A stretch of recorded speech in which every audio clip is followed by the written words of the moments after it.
Assalamualaikum warahmatullahi wabarakatuh. Pada pertemuan kali ini kita akan membahas tentang rangkaian listrik. Pada pembahasan kali ini kita akan menggunakan simulasi rangkaian listrik. Simulasi rangkaian listrik ini dikeluarkan oleh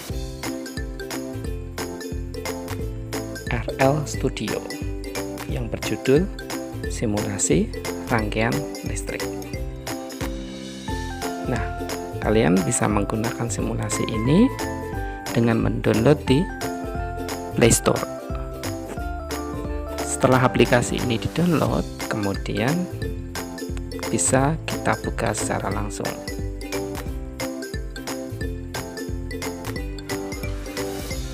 Nah, ini tampilannya.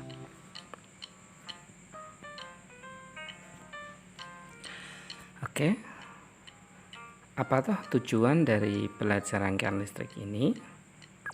Nah, yang pertama, dengan modal simulasi ini, siswa mampu membuat rangkaian listrik sederhana dengan benar. Yang kedua, melalui model simulasi, siswa mampu merakit rangkaian listrik seri, paralel, dan campuran dengan benar. Kemudian yang ketiga, dengan model simulasi, siswa dapat membedakan rangkaian listrik seri, paralel, dan campuran. Baik, kita lanjut ke simulasinya. Yang pertama, kita masuk pada materi rangkaian listrik terbuka dan rangkaian listrik tertutup.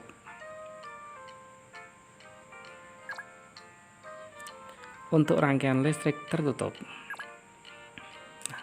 pada rangkaian listrik tertutup, semua kabel yang ada pada rangkaian ini tersambung, sehingga ada arus listrik yang mengalir pada rangkaian tersebut.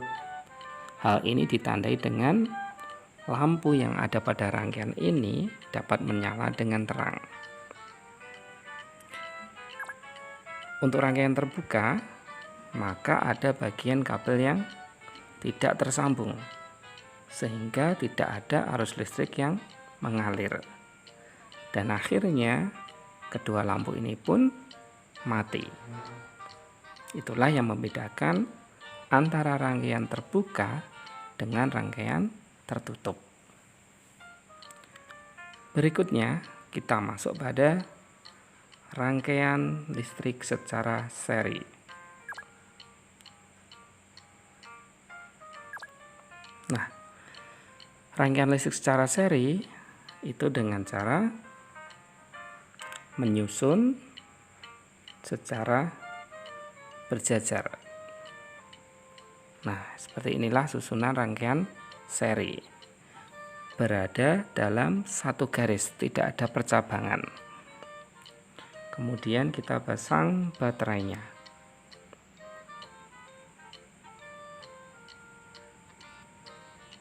Nah, kemudian kita nyalakan.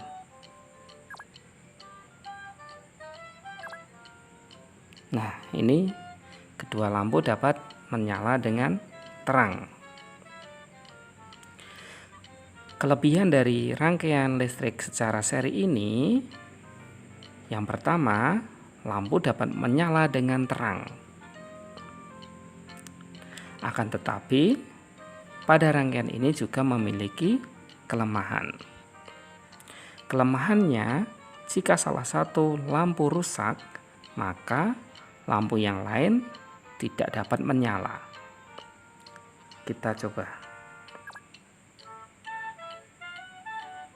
Lampu ini saya lepas satu.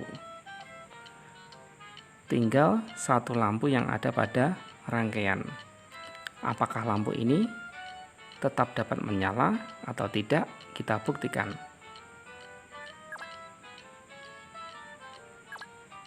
Nah, ternyata lampu ini tidak dapat menyala karena dirangkai secara seri, maka kedua lampu ini harus dalam kondisi terpasang dan tidak boleh ada yang rusak, sehingga bisa nyala keduanya.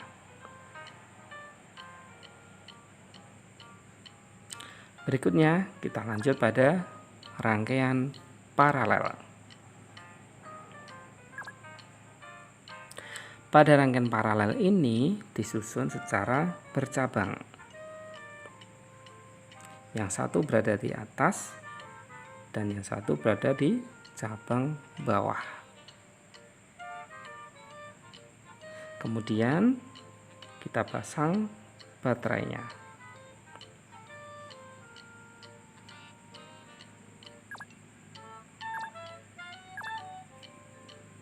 Nah, pada rangkaian paralel ini memiliki kelebihan dibanding rangkaian seri. Yang pertama, energi dari batu baterai yang digunakan tidak cepat habis. Yang kedua, jika salah satu lampu rusak, maka lampu yang lain akan tetap menyala. Kita coba.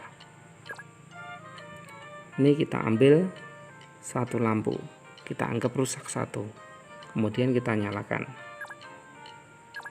Nah, di sini lampu tetap dapat menyala meskipun lampu yang lainnya rusak atau dilepas. Kemudian kelemahan dari rangkaian paralel, lampu tidak dapat menyala seperti rangkaian seri. Jadi nyala lampunya lebih redup dibanding dengan rangkaian seri. Berikutnya kita masuk pada rangkaian campuran. Kita pasang lampunya terlebih dahulu.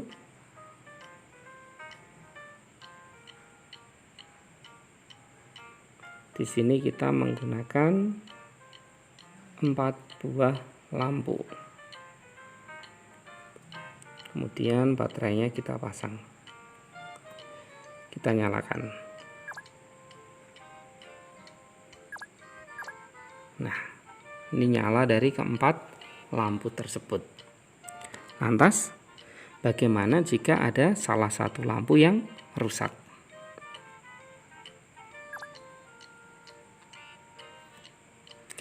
Jika lampu yang rusak pada jalur utama, kita ambil lampu yang berada pada jalur utama. Nah, kalau pada jalur utama ini rusak, maka lampu yang lain tidak menyala, karena ini menyerupai seperti halnya rangkaian seri. Jadi jika ada satu lampu yang di jalur utama rusak, yang lain tidak dapat menyala.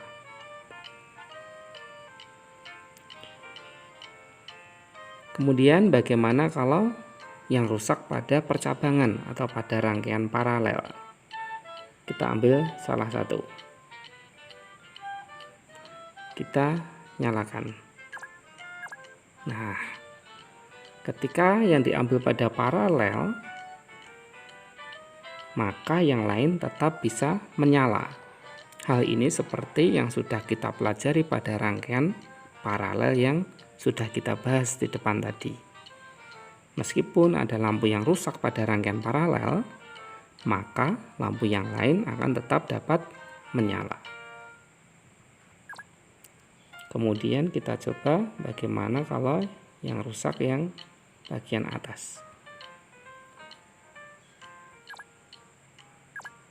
Nah, yang bagian bawah dan yang pada jalur utama tetap akan menyala, sedangkan bagian yang atas tidak mau menyala karena yang kedua ini tersusun secara seri.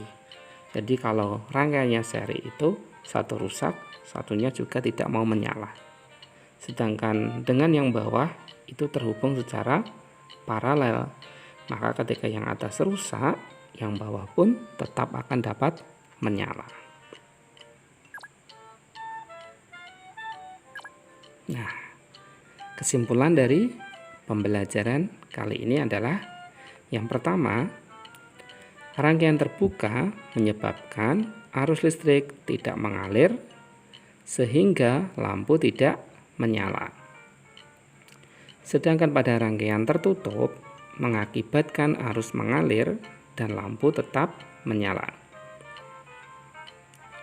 Kemudian yang ketiga, lampu yang dipasang seri. Keuntungannya, nyala lampu lebih terang. Akan tetapi kerugiannya, baterai cepat habis. Kemudian jika ada salah satu lampu yang mati, maka yang lain juga ikut mati. Kemudian yang keempat, jika lampu yang dipasang secara paralel. Keuntungannya, baterainya lebih hemat. Kemudian jika ada lampu yang mati, maka lampu yang lain tetap menyala. Kerugiannya adalah nyala lampu lebih redup. Kemudian yang kelima, lampu yang dipasang dengan rangkaian campuran dapat disusun sesuai dengan kebutuhan. Itulah kelebihan dari rangkaian campuran. Oke, sampai di sini dulu pembahasan kita terkait dengan rangkaian listrik terbuka dan tertutup, kemudian rangkaian seri dan paralel, dan yang terakhir adalah rangkaian campuran. Oke, semoga bermanfaat pertemuan kita pada kali ini. Sampai ketemu pada pertemuan berikutnya. Wassalamualaikum warahmatullahi wabarakatuh.